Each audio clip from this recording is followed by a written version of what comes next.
그러면 4단원부터 나가 볼게요. 자, 4단원은 더 쉽게, 더 정확하게 라고 했죠. 더 쉽고 더 정확하다라는 거는 이 대단원 제목 자체가 설명하는 글의 특징을 보여주는 제목입니다. 설명하는 글이라고 하면 정보를 전달해서 독자가 이거를 이해하는 거를 목적으로 하는 걸 우리가 설명하는 글이라고 불러. 그러니까 독자가 이해하려면 쉽게 써야 되고요.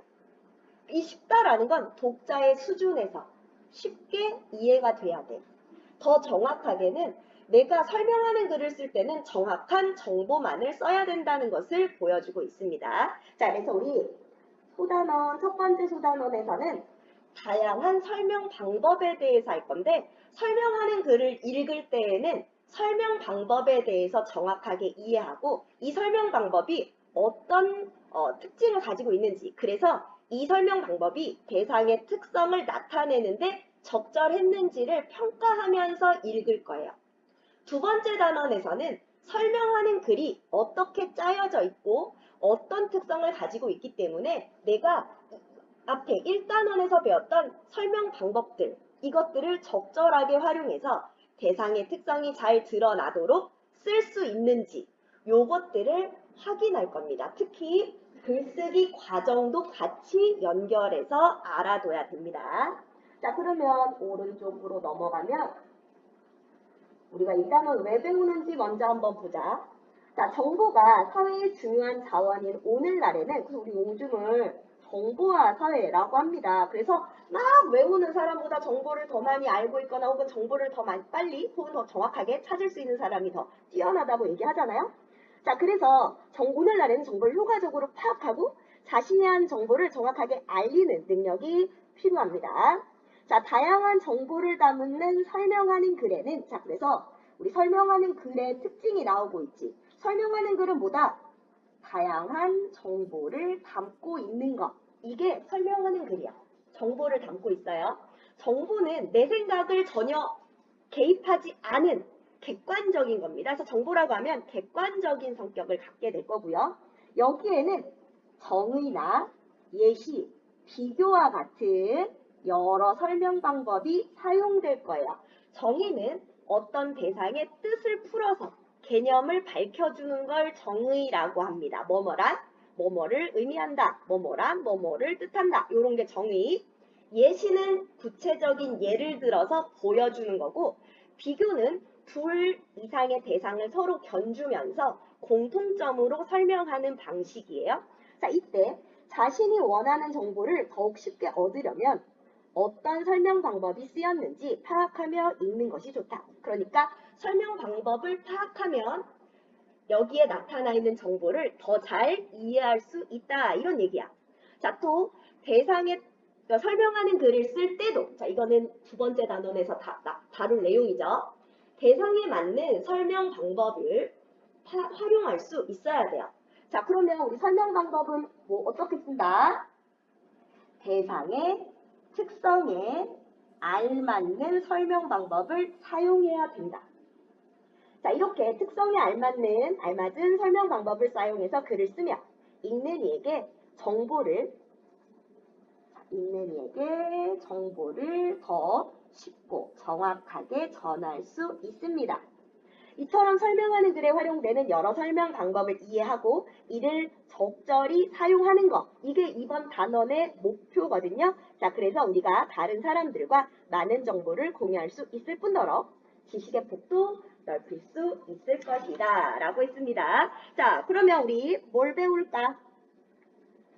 자, 이번 단원에서는 자료, 정보 활용 역량을 기르기 위해 우리나라의 전통 발효식품을 설명하는 글을 읽으면서, 이게 첫 번째 단원, 글에 사용된 설명 방법을 파악하고 그 적절성과 효과를 평가해 볼 것이다. 자, 그럼 적절하게 대상의 특성에 맞는 설명 방법을 썼다. 그러면 여기서 적절성을 판단한다는 건 대상의 특성이 이건데 이 설명 방법은 이러이러한 특성을 가지고 있어서 나에게 이해를 도와줬다 하면 적절한 거고, 이해하는데 도움이 안 되면 적절하지 않은 겁니다. 자, 이를 바탕으로 다양하고 적절한 설명 방법을 활용하여 설명하는 글을 써볼 것이다 라고 했습니다. 자, 그래서 우리 첫 번째 글로 들어가 볼 건데요. 자, 첫 번째는 설명하는 글에 대해서 이해하고 그리고 설명 방법에 대해서 파악해 볼 거예요. 그러면 먼저 설명하는 글이란 여기부터 볼게요. 자, 설명하는 글이란 자, 우리 이번 단원에서 배울 건 설명하는 글이니까 독자가 어떤 대상을 잘 이해할 수 있도록 자, 쉽게 이해하도록 객관적이고 논리적으로 서술한 글입니다. 그래서 설명하는 글이란 어떤 대상에 대해서 쉽게 이해하도록 쓰는 글이에요. 자, 그래서 첫 번째 자, 우리 객관적인 사실만을 전달할 거예요. 내 의견은 전혀 넣지 않을 거야. 꼭 넣고 싶다면 맨 끝에 쬐끔 넣어줄 수 있는데요. 자, 그래서 우리 설명하는 글의 특징. 일단 첫 번째는 객관성. 자, 두 번째는 자, 정확한 사실만을 전달할 겁니다. 그래, 사실성. 자, 세 번째. 자, 독자가 쉽게 이해할 수 있도록 써야 돼요. 그래서 단어가 너무 어렵거나 의미가 분명하게 파악되지 않아서는 안 됩니다. 그래서 쉽게 이해할 수 있다. 말을 평범하고 쉬울 이자, 평이성이라고요. 쉽고 평범하게 단어를 사용해서 써야 되고요. 자, 네 번째. 자, 그리고 굉장히 체계적인 글입니다.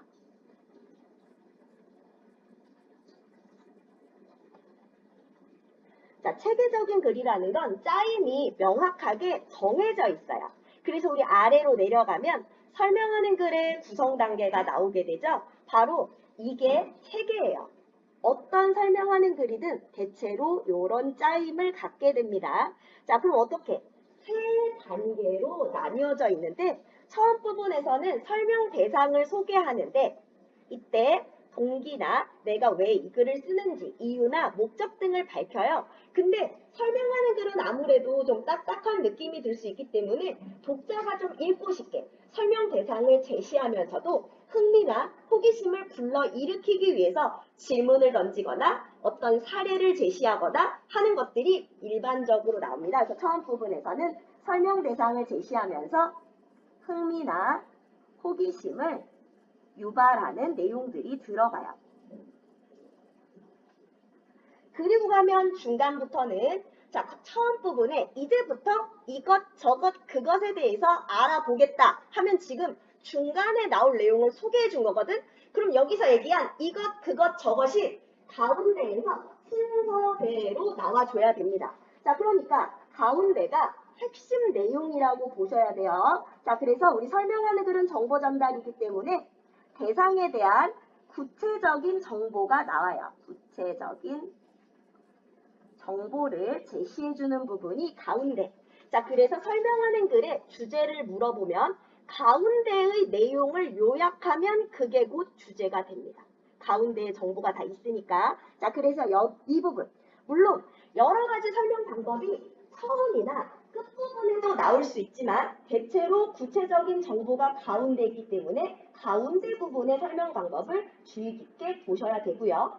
끝으로 가면 중간에 있던 내용을 요약 정리하면서 앞으로의 과제 혹은 독자에게 하고 싶은 당부 혹은 여태까지 했던 것의 의의 이런 것들을 밝히면서 마무리를 짓게 됩니다.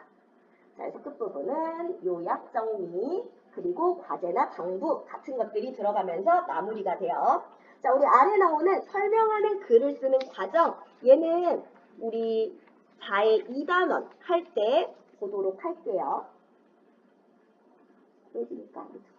자, 그러면 우리가 이번에서 제일 중요한 건 이겁니다.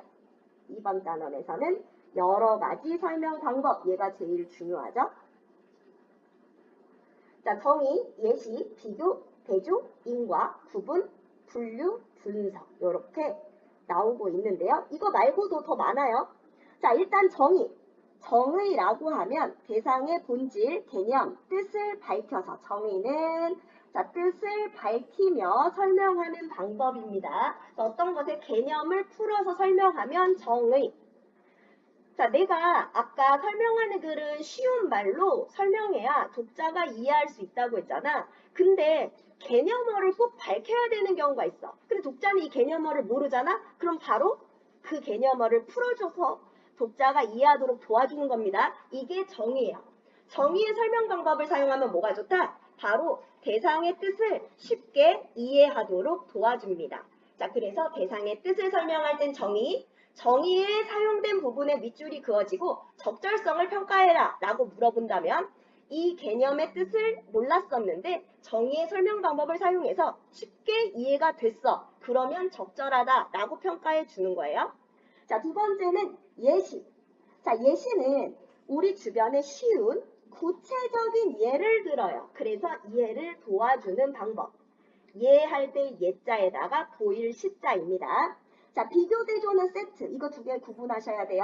자, 비교대조 왜 세트냐면 둘 다. 둘 이상의 대상을 견줘요. 둘 이상의 대상을 견줘요. 둘 이상의 대상을 견줘요.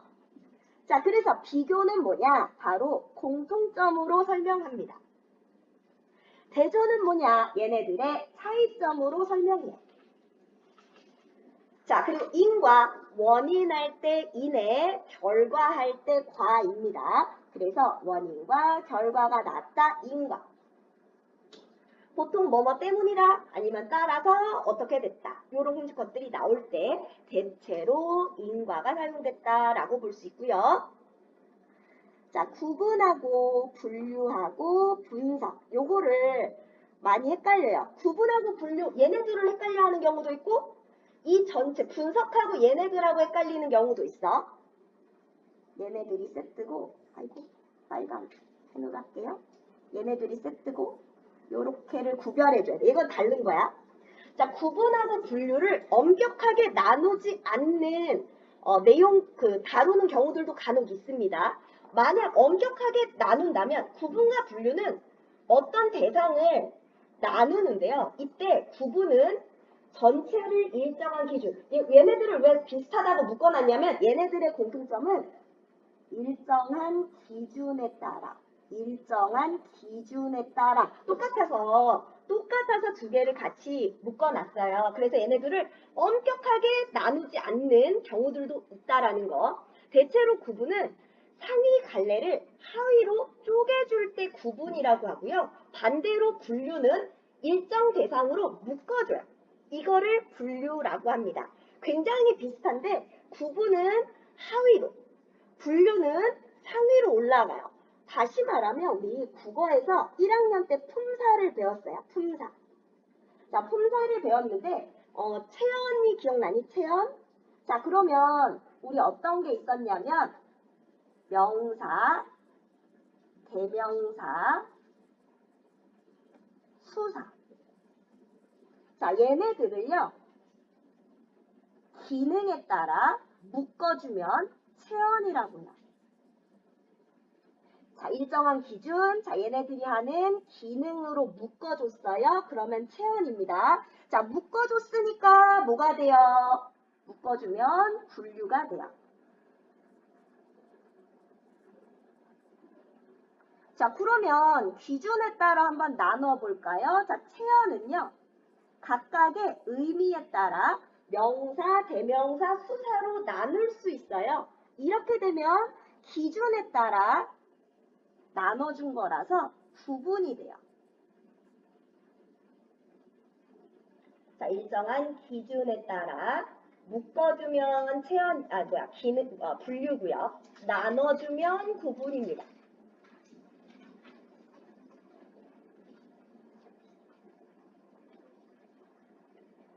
기능에 따라 혹은 어떤 일정한 기준에 따라 나눠주면 구분, 묶어주면 분류. 예를 들면 한 반에 있는 학생들을 성별을 기준으로 이 친구들은 여기, 이 친구들은 여기, 남성과 여성으로 나눠줬어요. 구분이죠. 이게 두 개가 비슷하다는 게 이거야. 이렇게 나눠주면은 구분이에요. 근데 내가 반에 들어가서 남학생들과 여학생으로 묶어줍니다. 분류해요. 거의 똑같죠? 지금 결론은 똑같아. 근데 설명할 때 하위로 쪼갰냐, 묶었냐를 기준으로 구분이다, 분류다를 나누는 겁니다. 근데 아까도 말했다시피 이렇게 반에 들어가서 묶어주나 나눠주나 비슷하잖아. 그래서 엄격하게 나누지 않는 출판사들도 있어요. 자, 그러면 분석으로 갈게요. 분석은 완전 다른 거야. 그래서 이렇게 뾰족하게 표시한 겁니다. 완전 달라요. 얘도 나누니까 나눌 분자가 들어가서 헷갈려하는 경우가 있는데 얘는 하나의 대상을 몇 개의 부분이나 구성요소라고 말하는데 얘는 구성요소만 기억하세요. 얘는 구성요소야. 자, 그래서 우리 아까 구분은 나누는 거, 얘는 묶는 거. 자, 분석은 뭐라고? 구성요소. 자, 어떤 대상을 얘를 이루고 있는 요소로 쪼개는 겁니다. 쪼개는 거. 자, 구분과 분류는 사람을 성별을 기준으로 나누거나 묶어줄 수도 있고 국적을 기준으로 나누거나 묶어줄 수가 있어요. 어떤 기준이야. 이건 기준을 가지고. 근데 봐봐. 여성도 사람이고 남성도 사람이에요. 국적을 가지고 한국인도 사람이고 일본인도 사람이고 미국인도 사람입니다. 그죠? 이렇게 되면 종류야, 종류. 근데 분석은 종류가 아니야. 걔를 이루고 있는 요소야. 사람을 이루고 있는 요소로 나눠요. 예를 들면 머리, 몸통, 팔다리로 나눕니다. 그러면 이건 구성 요소죠? 내가 파란 쪽만 가지고 와서 이게 사람이냐고 물어보면 사람이니 아니니? 아니죠. 사람을 이루는 요소일 뿐이지 사람이라고 말할 수 없죠. 오케이? 이게 분석이야. 예를 들면 자전거의 종류 여러 가지가 있지. 바퀴수로. 한 바퀴짜리. 뭐라고? 일륜? 뭐라 그러니? 외발 자전거가 있고 그 다음에 두 바퀴짜리가 있고 세 바퀴, 네 바퀴짜리들이 있죠. 근데 분석은 뭐 할 거냐면 자전거 하나를 가져다가 핸들, 안장, 체인하고 다 쪼개는 거야. 이게 분석이야. 얘랑 얘는 완전히 다른 겁니다. 구분 분류는 비슷한데 구분은 나눠주는 거, 분류는 묶어주는 거. 분석은 완전 달라. 어떤 하나를 막 쪼개고 나누는 겁니다. 그래서 얘는 구성 요소 또는 구조로 나눠준다. 그래서 우리 집을 소개할게요. 현관을 들어가면 뭐 마루가 나오고요. 하고 나오면 우리 집의 구조지. 그럼 뭐 한 거게? 분석한 거예요. 그래서 얘는 구성 요소나 구조로 나누어 설명할 때 분석의 설명 방법이 사용된다라고 얘기합니다. 자, 이거 말고도 다른 사람의 말이나 글을 끌어다 쓰는 인용이라든지 다양한 것들을 쭉 늘어놓는 열거라든지 하는 것들도 나오게 됩니다. 우리 교과서에 나와 있는 것들이 있다면 네, 한 번 더 설명할게요. 자, 그러면 자, 첫 번째 지혜가 담긴 음식, 발효식품. 자, 제목에 지혜가 담긴 음식, 발효식품입니다. 그럼 여기서 설명하려는 대상은 뭐가 되겠니? 바로 발효식품에 대한 설명이 나올 것이고 자, 이 안에 어떤 지혜가 담겨 있는지를 보시면 되겠네요. 자, 그럼 우리 처음으로 들어가 보자. 자, 지금 처음에 학습 포인트 한번 보세요. 처음 부분의 특징. 우리 처음의 특징은 뭐라 그랬지? 설명 대상을 소개하면서 흥미나 호기심을 불러일으킬 거다. 그리고 내가 설명하려는 동기나 목적이 나올 수도 있다. 라고 했어요. 자, 그리고 처음 부분에 사용된 설명 방법이 있는지 요거를 찾아보라고 했습니다. 자, 우리 가달락 먼저 보시면 중국 신장의 요구르트, 스페인 랑하론의 하몬, 우리나라 구례 양동마을의 된장.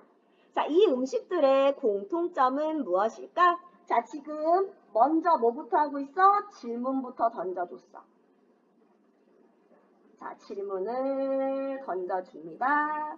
자, 우리 질문을 던지면 독자가 뭘까? 궁금해지겠죠? 자, 관심과 흥미를 불러일으킵니다. 관심 유발. 이런 게 처음 부분의 특징이에요. 처음에 독자로 하여금 중국하고 스페인하고 우리나라랑 완전 다 다른데 음식도 요구르트 하면 그리고 된장 얘네들이 뭐가 같지? 궁금해져요.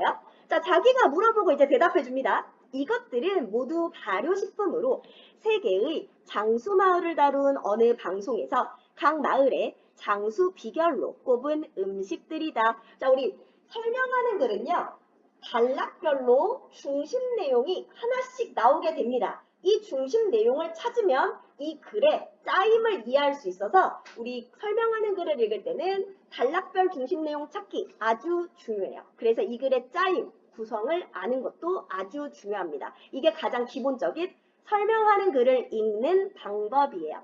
자, 그러면 첫 번째는 뭐가 나오고 있어요? 첫 번째는 자, 장수 비결로 꼽은 음식들을 소개하고 있어요.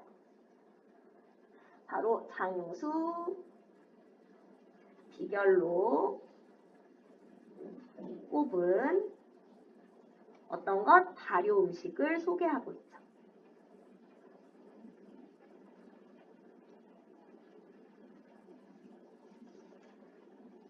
자, 장수 비결로 꼽은 발효 음식들, 자, 3개의 발효 식품, 발효 음식을 소개하고 있습니다. 발효 음식, 발효 식품이라고 할게요. 우리 위에 여기 발효 식품으로 라는 말이 나왔으니까 발효 식품을 소개하고 있다.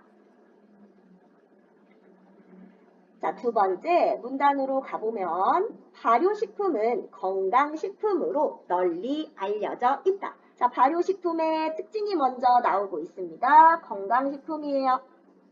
또한 발효식품이 특유의 맛과 향으로 사람들의 입맛을 사로잡고 있다. 자, 특유의 맛과 향으로 입맛을 사로잡아요. 자, 앞에서 소개한 자, 누가 나오니? 요구르트, 하몬, 된장을 비롯하여 달콤하고 고소한 향으로 우리를 유혹하는 빵과 환상의 궁합을 자랑하는 치즈 등을 뭐 했어? 그 예로 들 수 있다 라고 했어. 자, 예로 들었으니까 뭐예요? 예시. 자, 보통 뭐뭐뭐뭐 쭉 나열하고 등 하고 나오면 대체로 예시가 사용되었다고 볼 수 있어요. 자, 이렇게 몸에도 좋고 맛도 좋은 식품을 만들어내는 발효란 무엇일까? 그리고 발효식품은 왜 건강에 좋을까? 자, 역시 계속 질문 던지면서 뭐하고 있어? 그러게, 왜 그럴까? 궁금하게 만들어줍니다. 호기심을 유발해줘요. 자, 발효란 뭐고? 발효식품은 왜 건강에 좋을까? 계속 질문 던졌죠? 자, 그러면 어떻게 할 거야? 먼저 발효의 개념을 알아보고 우리나라의 전통 발효식품을 중심으로 발효식품의 우수성을 자세히 알아보자 라고 했습니다. 바로 뭐예요? 설명 대상을 소개하고 있죠.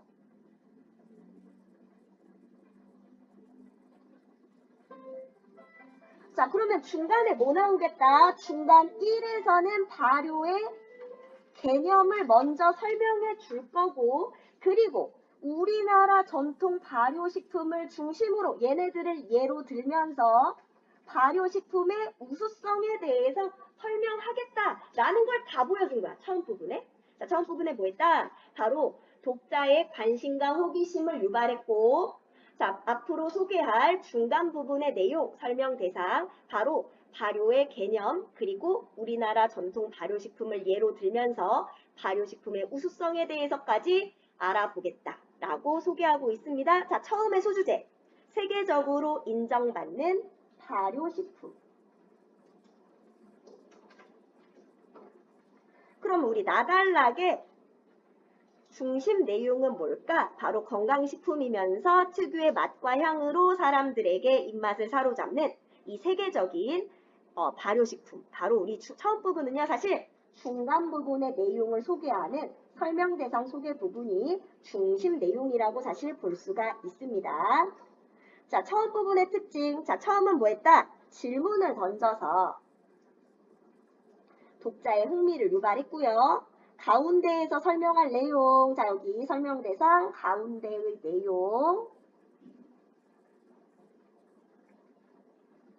자, 이것들을 제시해주고 있습니다. 자, 처음 부분의 설명 방법 꼭 알아두라고 그랬죠? 바로 앞에서 소개한 쭉쭉쭉 설명하고 치즈 등을 예로 들 수 있다. 바로 뭘 썼다? 예시의 설명 방법. 구체적인 예를 들어서 이해가 잘 됐다라고 보시면 되겠습니다. 자, 이제 가운데로 넘어가 봅시다. 가운데.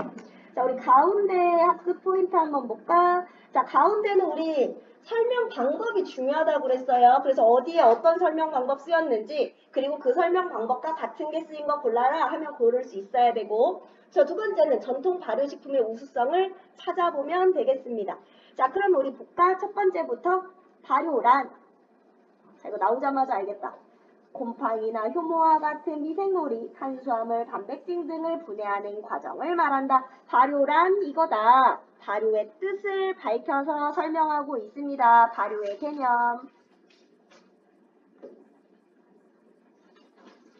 자, 발효의 개념을 이해하기 쉽게 정의의 설명 방법을 사용해서 뜻을 풀어 설명하고 있습니다. 자, 그 다음 이어서 보면 미생물이 유기물에 작용하여 물질의 성질을 바꾸어 놓는다는 점에서 자, 뭐한데? 발효는 부패와 비슷하다 했어. 자, 발효와 부패 두 가지를 견주어서 공통점. 미생물이 유기물에 작용하여 물질의 성질을 바꾸어 놓는다. 이게 공통점이죠? 자, 그러면 공통점으로 설명하고 있으니까 자, 여기다가 써볼까? 여기 다 뭐라고 써 있어가지고 발효와 부패의 공통점, 발효와 부패라는 두 가지를 견줘서 공통점으로 이해를 도와주고 있어요. 비교. 하지만 발효는 우리에게 유용한 물질을 만드는 반면에 부패는 우리에게 해로운 물질을 만들어낸다는 점에서 차이가 있다. 자, 발효는 이렇고 부패는 이래서 차이가 있다. 자, 차이점을 말해주고 있네. 자, 역시 발효와 부패의 차이점. 부패의 차이점. 바로 뭐다? 대조. 자, 비교대조. 발효랑 부패 두 가지를 견주어서 공통점과 차이점으로 뭘 설명하려고 그래요?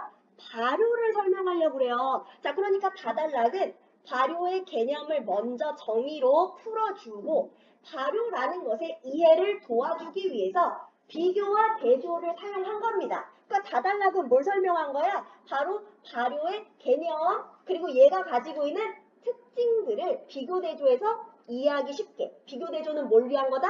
발효가 아니에요? 아니, 부패가 아니에요. 쏘리. 부패가 아니에요.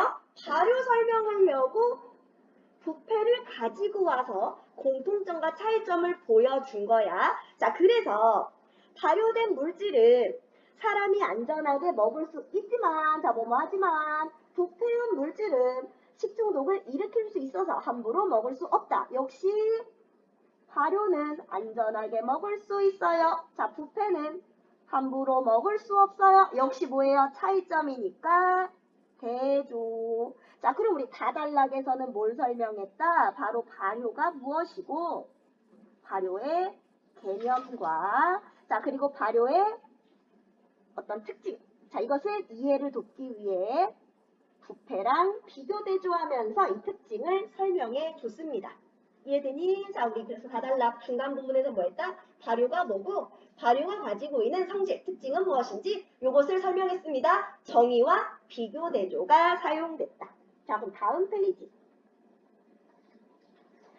자, 이제 발효의 개념 설명했고 넘어가면 이제 그렇다면 발효를 거쳐 만들어지는 전통 음식에는 무엇이 있을까? 가장 대표적인 전통 음식으로 자, 그럼 여기서부터는 이제 우리나라의 발효 음식에 대해서 소개하면서 거기에 나타나 있는 우수성. 그러니까 우리 전통 발효 음식 하면 예시고 자, 그래서 우리 여기서 예로 드는 음식들은 다 예시입니다. 자, 발효를 거쳐 만들어지는 전통 음식 첫 번째로 김치를 예로 들고 있어요. 예시. 자, 첫 번째입니다. 예시 1, 김치. 자, 발효를 거쳐 만들어지는 전통 음식 첫 번째, 김치. 자, 김치는 채소를 오랫동안 저장해 놓고 먹기 위해 조상들이 생각해낸 음식이다. 김치는 우리가 채소의 영양분을 계절에 상관없이 섭취할 수 있도록 해주고 발효 과정에서 더해진 좋은 성분으로 우리의 건강을 지키는 데에도 도움을 준다. 자, 그러면 김치 우수성. 자, 여기가 김치의 우수성입니다. 네, 바로 묶을게요. 좋은 거. 자, 그럼 우리 여기서는 뭐예요? 자, 첫 번째로 김치를 예로 들고 있어요. 자, 전통 발효식품. 우리나라 전통 발효식품. 첫 번째로 김치를 예로 들어줬다. 자, 마달라. 김치 발효의 주역은 젖산균이다. 채소를 묽은 농도의 소금에 절이면 효소 작용이 일어나면서 당분과 아미노산이 생기고 이를 먹이로 삼아 여러 미생물이 성장하면서 발효가 시작된다. 이때 김치 발효에 가장 중요한 역할을 하는 젖산균도 함께 성장하고 증식한다. 젖산균은 포도당을 분해하면서 젖산을 만들어낸다. 젖산은 약한 산성 물질이어서 자, 지금 볼까? 우리 어서가 나왔어요. 자, 젖산은 약한 산성 물질이어서 원인 유해균이 증식하는 것을 억제하고 김치가 잘 썩지 않게 한다. 자, 어서. 자, 그럼 앞에가 원인이고 뒤에가 결과예요. 자, 원인과 결과로 연결이 되고 있죠. 바로 김치를 오래 두고 먹을 수 있는 이유. 바로 약한 산성 물질이야, 젖산이. 자, 그래서 인과. 자, 인과의 설명 방법이 사용되고 있고 그 덕분에 우리는 김치를 오래 두고 먹을 수 있다. 자, 그럼 이 부분의 중심 내용은 뭘까? 바로 첫 번째 문장이 중심 내용입니다. 김치 발효의 주역인 젖산균. 발효의 주역인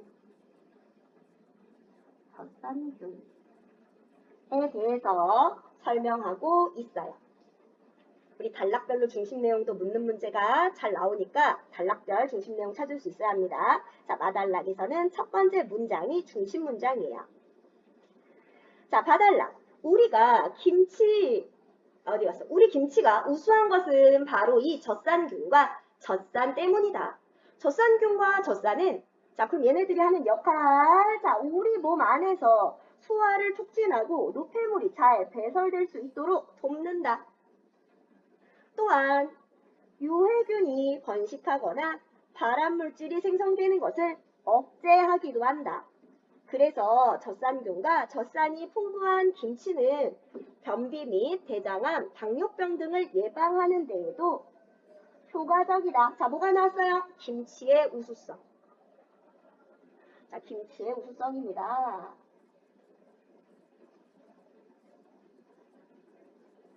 자, 뭐한다? 건강에 도움을 준다. 자, 김치 우수성. 김치는 건강에 도움을 줍니다. 자, 우리 4단락 가면 맛있는 음식을 만들 때 빠질 수 없는 전통 양념인 간장과 된장도 발효식품이다. 먼저, 자, 여기 예시인데요.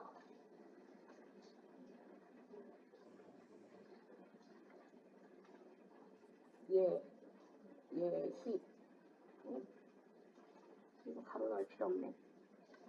아니요. 가로 넣을게요. 예시.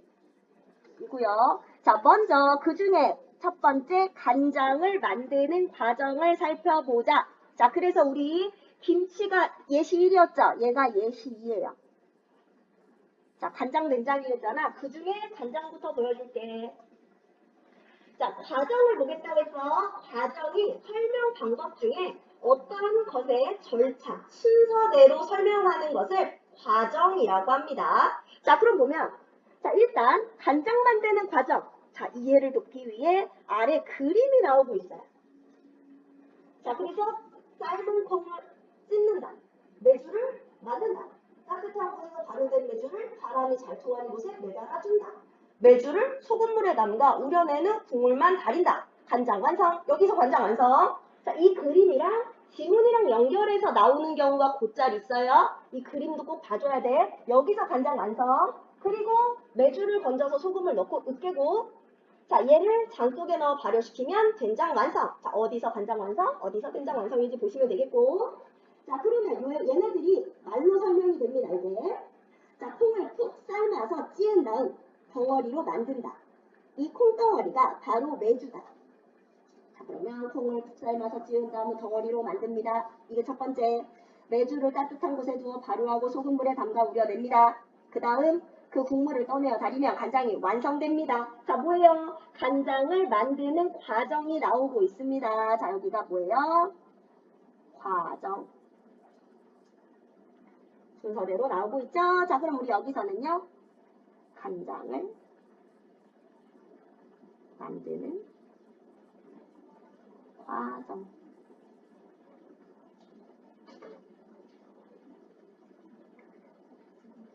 사실 더 깔끔하게 메모하려면 전통 발효식품 2 간장하고 만드는 과정하는 게 좀 더 깔끔하니까 나는 좀 더 깔끔하게 해볼게요. 자, 발효식품 2 아까 거기서 간장 그리고 간장을 만드는 과정하고 정리할게요.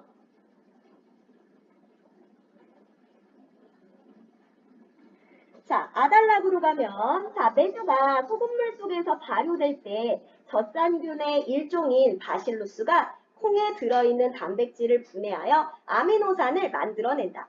그리고 아미노산은 소금물에 녹아들어 감칠맛을 더하고 영양소를 공급한다. 자, 그러니까 지금 뭐가 아미노산이요. 아미노산이 만들어지면 이 아미노산이 감칠맛도 더하고 영양소도 공급합니다. 이처럼 간장은 음식을 더 맛있게 만들고 건강에도 좋기 때문에 자, 지금 뭐가 나왔어요? 간장은 음식을 더 맛있게 만들고 건강에도 좋아요. 이게 뭐니? 간장의 우수성이 되겠죠. 간장의 우수성.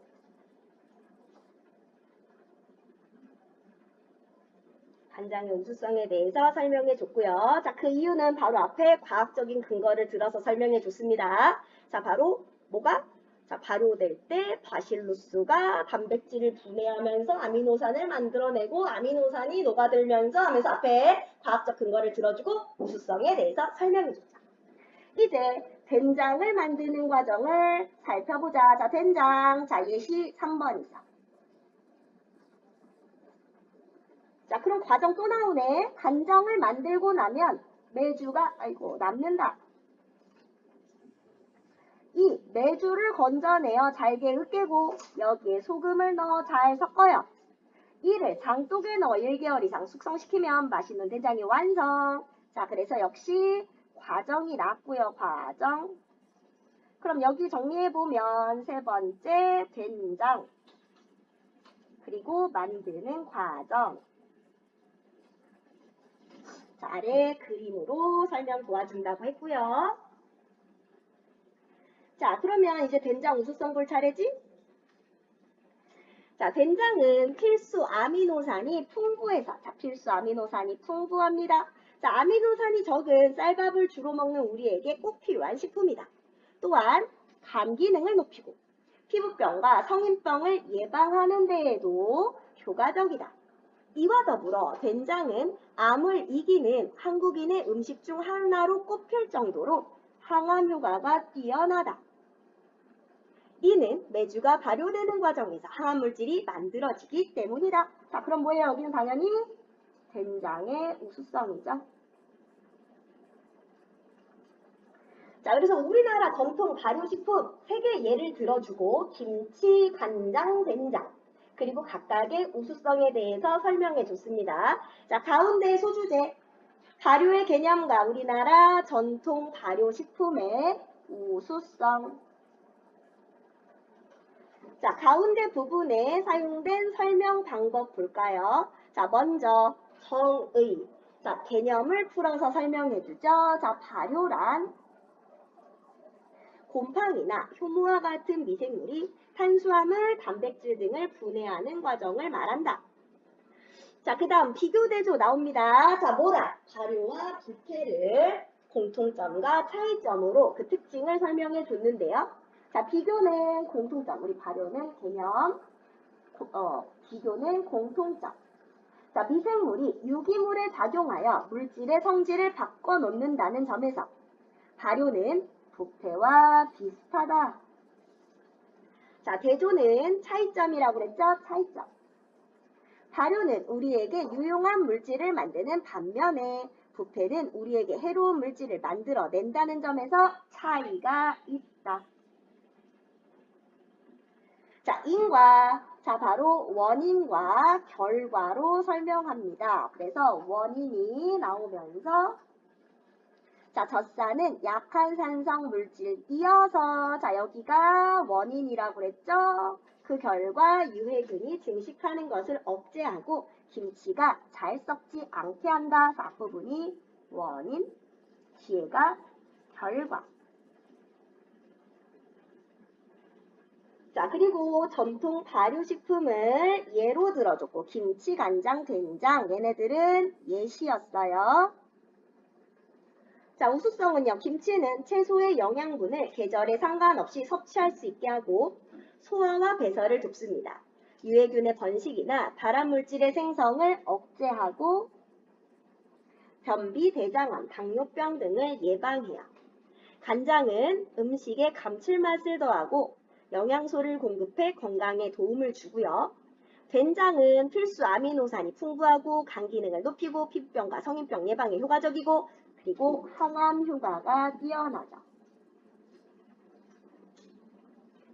자, 이제 끝부분. 자, 이 글의 주제 그리고 글쓴이의 제안 뭔지 찾아보라고 그랬어. 지금까지. 자, 그러면 지금까지 우리 전통 음식을 중심으로 발효식품의 우수성을 알아보았다. 자, 우리 끝이니까 뭐 하고 있어요? 자, 요약 정리 들어가고 있습니다. 요약. 그럼 뭘 요약했어? 중간 부분의 내용을 요약한 거야. 그럼 중간 부분에서 핵심 내용 나온다고 그랬죠? 주제가 뭐예요? 지금까지 발효식품의 우수성 알아봤어? 라고 했으니까 주제가 뭡니까? 발효식품의 우수성이죠. 자, 그리고 요약 정리하면서 한 번 더 강조합니다. 발효식품은 오래 보관할 수 있고 영양가가 풍부할 뿐만 아니라 그 재료와 미생물의 종류에 따라 독특한 맛과 향을 지녀서 우리 밥상을 풍성하게 해준다. 자, 뭐예요? 자, 바로 발효식품의 우수성을 강조합니다.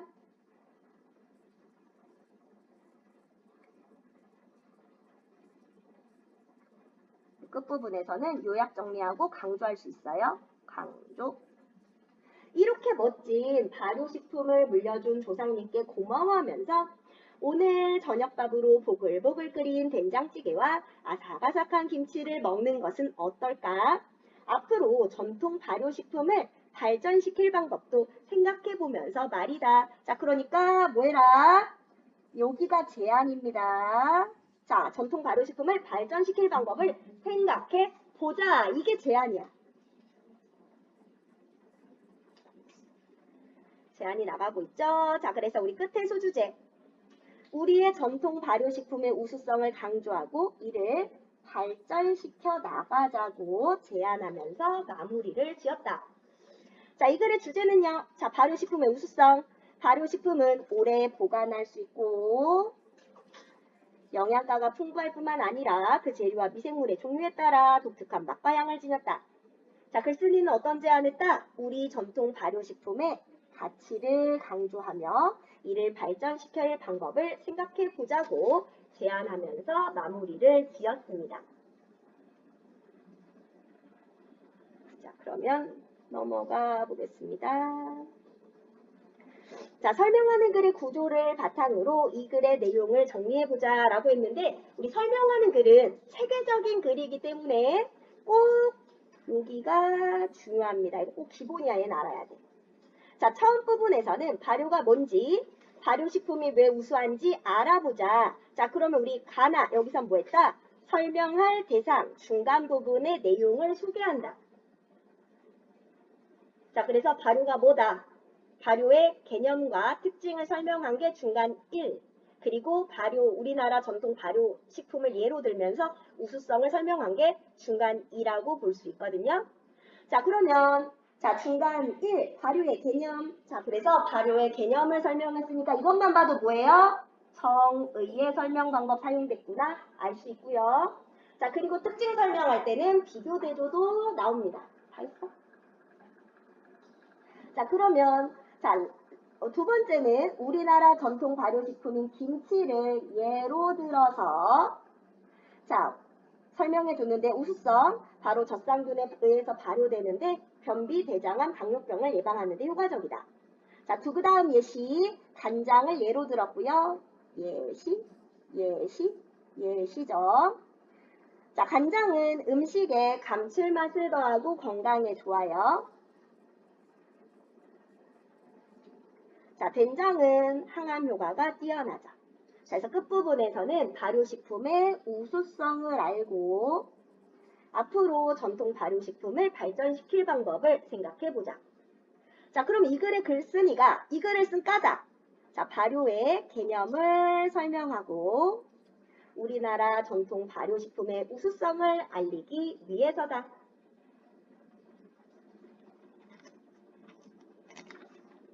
그럼 우리 일단 여기까지 문제 먼저 볼게요.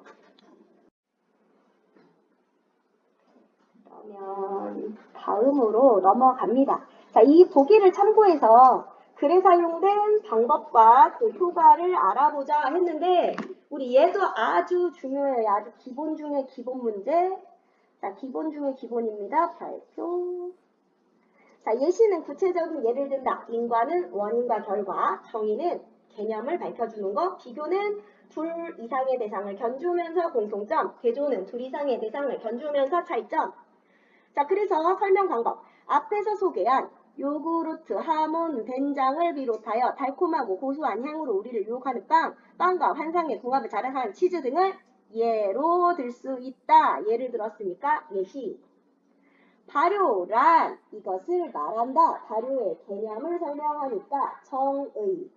자, 미생물이 유기물에 작용하여 물질의 성질을 바꿔놓는다는 점에서 자, 바로 발효는 부패와 비슷하다. 자, 두 가지를 견주어서 공통점 비교. 하지만 발효는 우리에게 유용한 물질을 만드는 반면에 나왔어요. 그리고 부패는 우리에게 해로운 물질을 만들어낸다는 점에서 차이가 있다. 자, 둘 이상의 대상을 견주어서 차이점 대조. 젖상균은 약한 산성 물질. 이어서 원인 유해균이 증식하는 것을 억제하고 김치가 썩지 않게 하는 결과 하니까 인과. 자, 넘어갑니다. 자, 그래서 이 글의 내용을 떠올리며 빈칸에 들어갈 설명 방법을 써보자. 자, 우리 이것도 중요한데요. 설명 방법은 문장이나 문단뿐 아니라 글 전체 수준에서도 사용된다. 이거 꼭 알아두세요. 어떤 일부분에만 쓰이는 게 아니라 글 전체에 적용될 수가 있는데 이 글에서 김치, 예로 들고 김치의 우수성, 간장, 예로 들고 간장의 우수성, 된장, 예로 들고 된장의 우수성, 굉장히 긴 부분, 중간 이 전체에 걸쳐서 뭐가 사용돼요? 예시가 사용되죠? 그래서 이 부분 전체적으로 예시문단이다. 그러니까 꼭 일부분에만 설명 방법이 사용되는 것은 아니다. 글 전체 수준에서도 사용될 수 있다.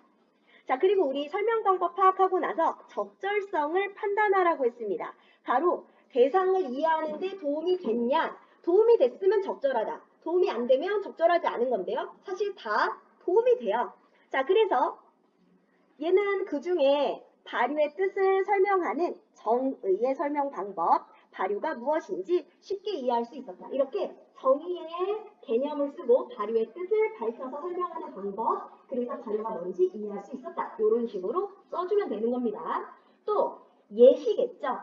발효식품에는 무엇이 있는지 구체적인 음식을 혹은 식품을 예로 들어 설명하고 있어서 자, 예로 드는 예시면 구체적인 예를 들었다. 그래서 이해하는 데 도움이 됐다. 이렇게 쓰시면 되는 겁니다. 어렵지 않죠? 자, 그러면 우리 적용으로 넘어가 볼게요. 적용.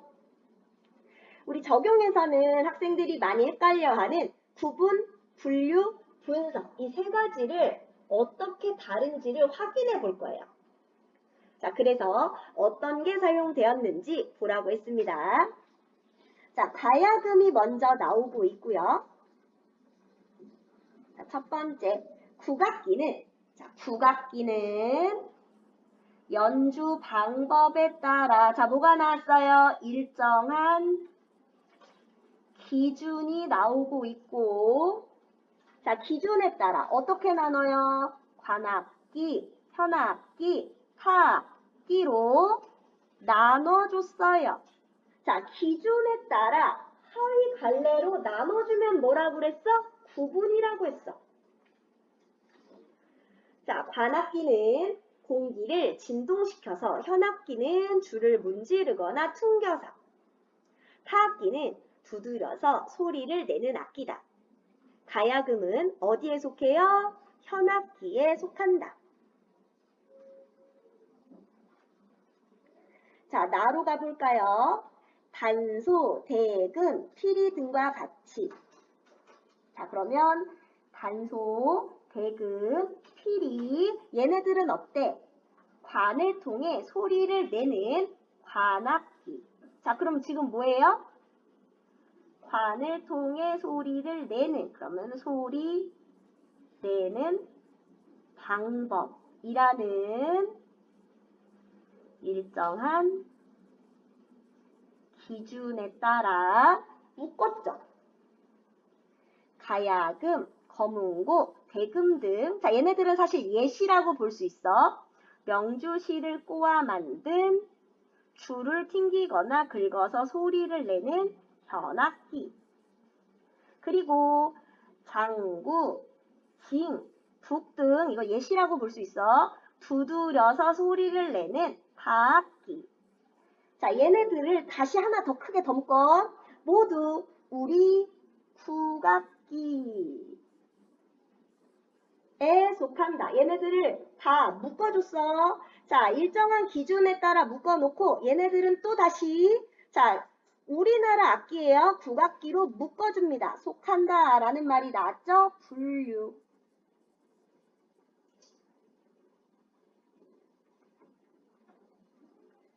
자, 지금 소리 내는 방법 혹은 뭐 지금 저기 보니, 자, 저기 뭐야, 소리 내는 방법, 연주하는 방법, 자, 요런 기준에 따라서 묶어놓고 다시 국악기로 한 번 더 묶었습니다.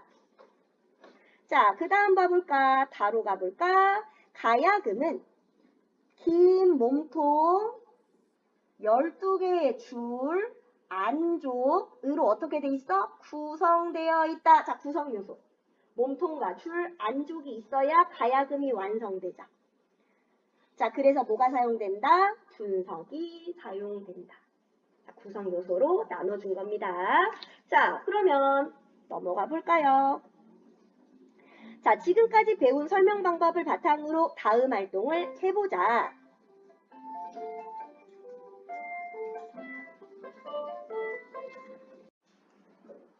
자, 이제 마지막으로 지금까지 배운 설명 방법을 바탕으로 다음 활동을 해보자 했습니다. 이게 문제가 그냥 찌찌찌찌하게 나오니까 대충 하고 넘어가야지 하면 안 되고요. 이거 문제로 많이 나오니까 이거는 내가 설명 방법이 완전히 이해가 됐다 하면 굉장히 쉬운 그런 것들입니다.